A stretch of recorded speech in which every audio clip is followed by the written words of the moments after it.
지난 시간에는 지적장애 학생의 자행동을 지도하는 방법 중 강원 전략이 있다고 했었죠.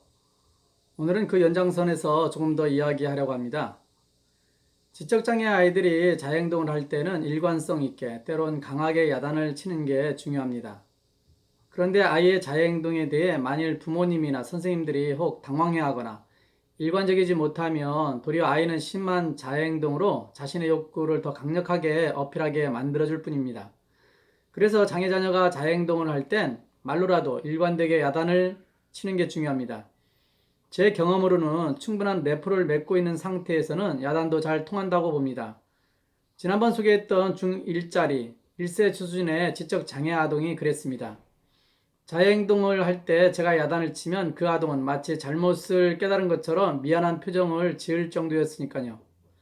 저는 이 아이를 통해 레포 형성, 즉 관계 형성이 얼마나 중요한지 새삼 느꼈습니다. 레포가 형성한 상태, 즉 사랑을 받고 있다는 충분한 느낌을 아동이 받게 되면 야단과 같은 방식도 매우 효과가 있다는 말이죠.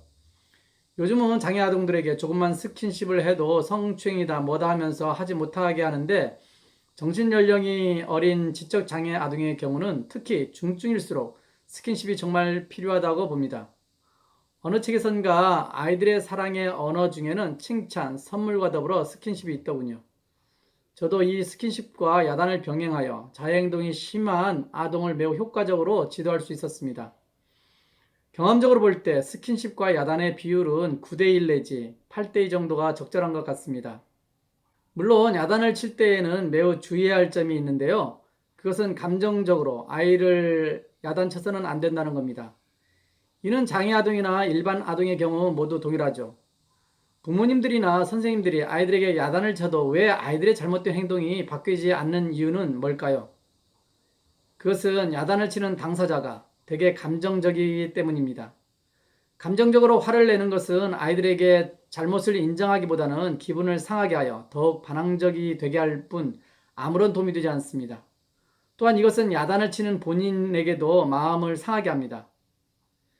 제가 중학생인 시절 한자 선생님은 학생들이 숙제를 하지 않아도 한마디 잔소리도 하지 않았습니다. 그래서 한두 명을 제외하고는 아무도 숙제를 하지 않곤 하였죠. 그러던 어느 날 이분이 우리에게 딱 한 번, 그것도 단 한 대씩 때린 적이 있습니다. 그 당시 저는 정말 부끄러웠습니다. 그래서 그 후부터는 선생님이 숙제를 검사하든지 하지 않든지 간에 저는 한 번도 숙제를 거르지 않았습니다. 그 이유는 당시 선생님이 감정적이지 않게 다루었기에 우리를 정말 사랑하신다는 그 인격적인 태도를 느낄 수 있었기 때문인 것 같습니다. 요즘은 매를 들면 부모님들이라 할지라도 법적으로 처벌됩니다. 매를 하나의 폭력으로 보기 때문이죠. 그런데 저는 폭력이냐 아니냐는 바로 이 감정이 개입되어 있느냐 아니냐로 판단되어야 한다고 봅니다. 그러므로 다시 한번 강조하지만 아이가 자해행동할 경우 감정적으로 화를 내면서 야단치는 것은 전혀 도움이 되지 않는다는 것을 기억하시기 바랍니다. 또 스킨십과 비율의 적절성도 항상 염두에 두시기 바랍니다. 어느 한쪽 방법에만 치우치는 것도 별 효과적이지 못하기 때문이죠. 지적장애 아동 중 심하게 자해행동하는 자녀를 두신 부모님들께 너무도 부탁드리고 싶은 것이 있습니다. 사실 자해가 심한 아동을 맡게 될 때 선생님들도 되게 힘들 수밖에 없습니다. 그래서 마음과는 달리 스킨십보다는 그 행동을 제지하기 위해 야단을 치게 되는 것도 당연하고요. 그래서 부모님들께 부탁드립니다. 그것은 다름이 아니라 다른 사람들에게 장애 자녀가 사랑을 받을 수 있도록 신경을 써달라는 것이죠. 지난번 강의에서 언급한 자행동이 심한 그 아이에게 제가 스킨십을 자주 하거나 안아줄 수 있었던 것은 이 남학생의 엄마의 노력 때문이었습니다. 이 아이의 어머니는 아이에게 늘 깨끗한 옷을 입힐 뿐만 아니라 머리에는 늘 사과향이 나는 비누나 샴푸를 사용해 머리를 감겼습니다.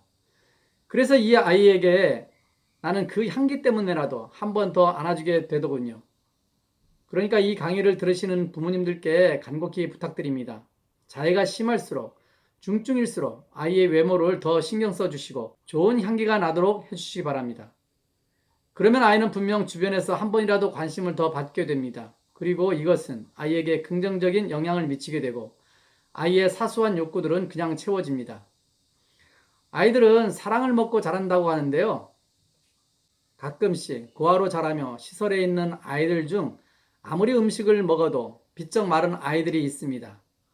오랫동안 이런 아이들을 가만히 지켜본 결과 사랑의 굶주림 때문이었다는 결론을 내리게 되었습니다. 1990년대 초 당시 공산국가였던 루마니아 차우세스쿠 정권 때의 타가소 사진 한 장을 신문에서 본 적이 있습니다. 부모들이 정기적으로 우유를 먹여도 비쩍 마른 아기들의 사진을 본 적이 있는데요. 그 기사에 따르면 부모들은 아기의 수가 많아 제 시간에만 우유를 줄 수밖에 없을 정도로 바빠서 아기들을 안아주지 못한다고 하는 거였습니다. 음식을 공급하는 것은 규칙적이면서도 충분한데 결국 사랑을 충분히 해주지 못하기에 아이들이 영양실조가 되었던 것이죠. 자녀들을 키워보신 분들은 다 아실 겁니다. 아기들은 감기에 걸리게 되면 약을 먹여도 산해지 오일이고 안 먹여도 산해지 오일이라는 것을요. 아기들이 아팠을 때 그 간호해주는 부모들의 사랑으로 인해 아이가 치유된다는 것을 말이죠. 약이 아니라 사랑입니다. 그러기에 특히 중증의 지적 장애 아동들에게도 사랑은 매우 충분하게 공급되어야만 합니다. 저는 지난 26년간 많은 아이들을 지도해 본 결과 자해를 예방하는 가장 큰 방법은 바로 이 사랑이었습니다.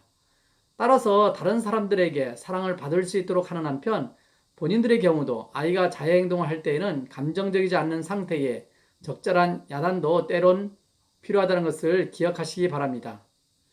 여러분 오늘도 이 강의가 도움이 되셨다면 좋아요와 구독을 눌러주세요. 감사합니다.